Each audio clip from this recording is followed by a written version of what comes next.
Hey, good afternoon everybody. John from Volkswagen Planet, and today I'm going to talk to you about vapor lock.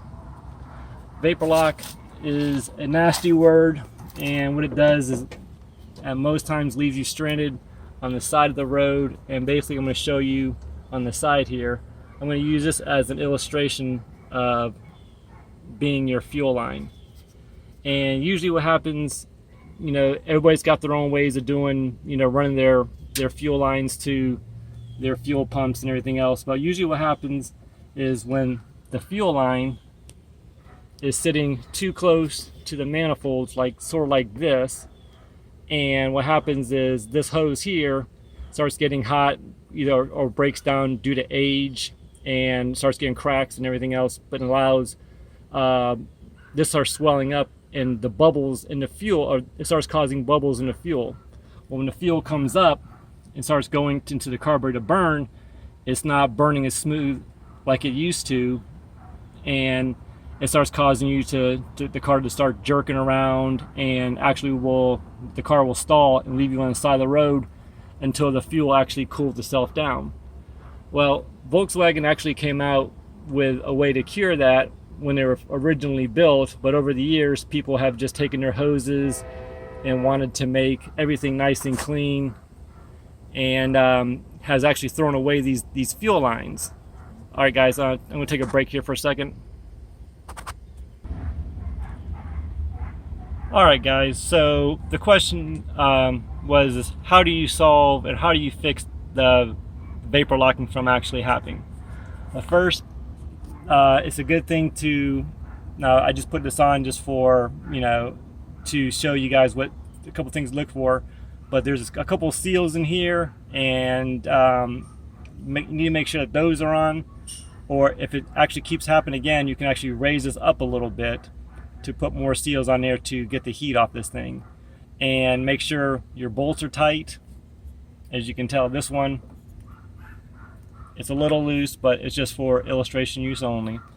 And what we got to do is, this is a fuel line here that I got from Wolfsburg West, and this actually came with all of our Volkswagens back in the day, and to avoid all this. So they knew it was an issue back then, but we wanted to get, we don't want to see this unsightly thing. So basically what this does is, depending on how you guys want to run your system, and depending on what bug, bus, or whatever you have, you basically take one end, like this end here, and you can take it off the place in the back, sort of like this, and then all you do is you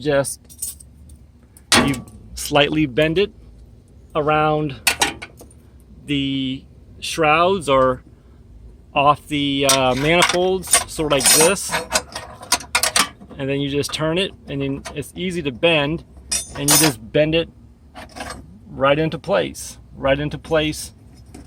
off your fuel pump. Of course, this will have to be bent a lot more, but you basically get the idea. And what this does is, by keeping this, again, off the manifold and off the heated areas, your fuel can run smoothly through here and not be all gummed up and trying to boil in the fuel line and leave you guys on the side of the road. Now again, make sure when you put all your hoses and everything else that there is a clamp here, and you want to get, when you do this, you want to try to get at least 1 inch to 2 inches of your fuel line to get a nice tight contact area. Now if you can just simply slide your hose on and off this, then it needs to be replaced. I can tell you this, it almost takes 2 hands to put the proper 1/4 inch hose on this 1/4 inch line. So it is a little bit bare, but when you do that, it's definitely going to be a nice tight fit, and then you don't got to worry about it again. All right guys, that's just a simple way to avoid vapor locking and leaving you stranded on the side of the road. I hope this helped you guys, and like I said, I've ordered some parts, and that's why I basically just did this quick little how-to video. And I would actually do the work here, but everybody's got different type motors and different type setups and different, configuration, fan shroud. So I just wanted to give you the basic ideas on how to and what to look for when you do this job. So I'm going to put this down real quick, and I just wanted to say again, just make sure that your fuel pump bolts are nice and secure, and if you still got a little bit of problem down the road, you can put a riser in here to raise this up to help you out a little bit, to help it from vapor locking. And like I said, make sure this little line here that the fuel line goes into, that's always given a problem. So if you got an old fuel pump, really keep that in line, or even spend the $20 for peace of mind to get a new one, because like I said, I lost a Volkswagen over $20 several years ago, and it just wasn't a good sight. So that's all for today, guys. When I get the parts in ordered, I'll actually do a more hands-on, and we'll get this custom line fit to this car. But have a good day, guys. God bless you. God bless your family, and keep dubbing. And until next time, guys, have a good day.